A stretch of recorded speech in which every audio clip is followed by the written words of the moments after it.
ഇവരെന്തിനാ എന്റെ കാര്യത്തിൽ ഇത്ര താല്പര്യം എടുക്കുന്നത്? ഇതിലെന്തോ ചതിയുണ്ടല്ലോ. എനിക്ക് പ്രഗ്നൻസി ഇല്ലെന്ന സത്യം അച്ഛനോടൊന്ന് തുറന്നു പറയണല്ലോ. അത് ഇവർ നിൽക്കുമ്പോ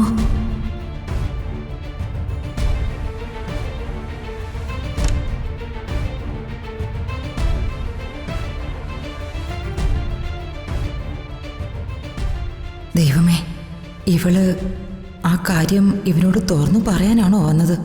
എങ്കിൽ എന്റെ പ്ലാൻ എല്ലാം പൊട്ടി.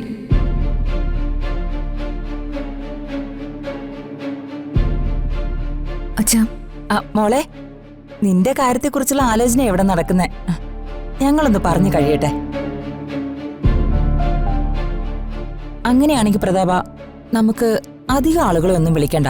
വളരെ കുറച്ചു പേര് മതി. അതും നമുക്ക് വേണ്ടപ്പെട്ടവര് മാത്രം. അച്ഛാ, അത് എനിക്ക് പ്രധാനപ്പെട്ട ഒരു കാര്യം പറയാനുണ്ടായിരുന്നു.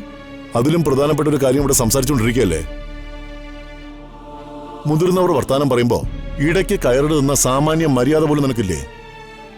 നിനക്കറിയില്ലേ ഇതൊന്നും? ചേച്ചി പറയും. നമ്മളൊക്കെ പുരോഗമനക്കാരാണെന്ന് പറഞ്ഞിട്ട് കാര്യമില്ല പ്രതാപ. സൂര്യമംഗലംകാര് ഏറെ പേരും യാഥാസ്ഥിതികരാ, പഴയ ആളുകളാ. നമുക്കൊരു കാര്യം ചെയ്യാം. ഇവിടുത്തെ ചടങ്ങുകളൊക്കെ നമുക്ക് പരമാവധി ചുരുക്കാം. പക്ഷേ സൂര്യമംഗലം കോവിലകത്ത് 1000 പേർക്കെങ്കിലും സദ്യ കൊടുത്തേ പറ്റൂ. അവിടുത്തെ ഒരു രാജകുമാരിയുടെ സന്താനഭാഗ്യ വരാൻ പോകുന്നേ. എല്ലാവർക്കും വസ്ത്രം കൊടുക്കണം, ഓരോ പവനും കൊടുക്കണം. അതൊക്കെ സൂര്യമംഗലത്തെ അമ്മ കൊടുത്തോളൂ. ചേച്ചിയുടെ തീരുമാനം അങ്ങനെയാണെങ്കിൽ ഞാൻ എതിർക്കുന്നില്ല. ഇവിടുത്തെ ചടങ്ങുകളൊക്കെ വളരെ പരിമിതമായിട്ട് മതി. മോനെ, എന്തെല്ലാം വഴക്കുകൾ ഉണ്ടായാലും ഇവളെ വളർത്തിയത് ഞാനല്ലേ. എല്ലാ ആചാരങ്ങളും അതിന്റെ അന്തസ്സിൽ തന്നെ നടത്തണം. അപ്പോ ചേച്ചി അതിന്റെ കാര്യങ്ങളൊക്കെ നോക്കട്ടെ. ശരി ചേച്ചി. നീ എവിടെയെങ്കിലും പോയി ഒന്ന് സ്വസ്ഥമായിട്ടിരിക്കുക. ഈ സമയത്തെങ്കിലും കുറച്ച് റെസ്റ്റ് എടുക്കുക. ഇവിടുത്തെ കാര്യങ്ങൾ ഞങ്ങൾ നോക്കിക്കോളാം.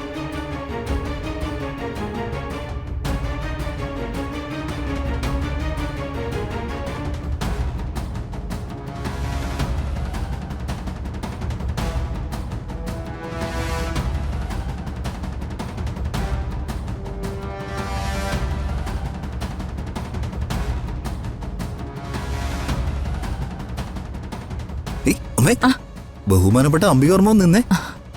എന്താ ദീപക് മോനെ?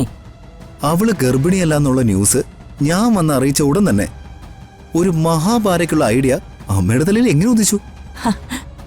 അതാണ് ദൈവം എനിക്ക് മാത്രം ദാനമായി തന്നിട്ടുള്ള എന്റെ ഈ തലയും തലയ്ക്കകത്ത കൂർമ്മബുദ്ധിയും.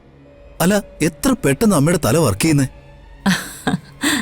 അല്ല, അതിരിക്കട്ടെ അമ്മേ, എന്താ ഈ വേലയുടെ പിന്നിലെ മഹത്തായ ഉദ്ദേശം? സിമ്പിൾ. എടാ, അവള് ഗർഭവതിയാണെന്ന് മറ്റുള്ളവരാരും കണ്ടെത്തിയതൊന്നും അല്ലല്ലോ. ഏയ്, അവള് തന്നെ ഡോക്ടറെ അടുത്ത് പോയി കണ്ടെത്തിക്കൊണ്ടുവന്നതല്ലേ. അതെ.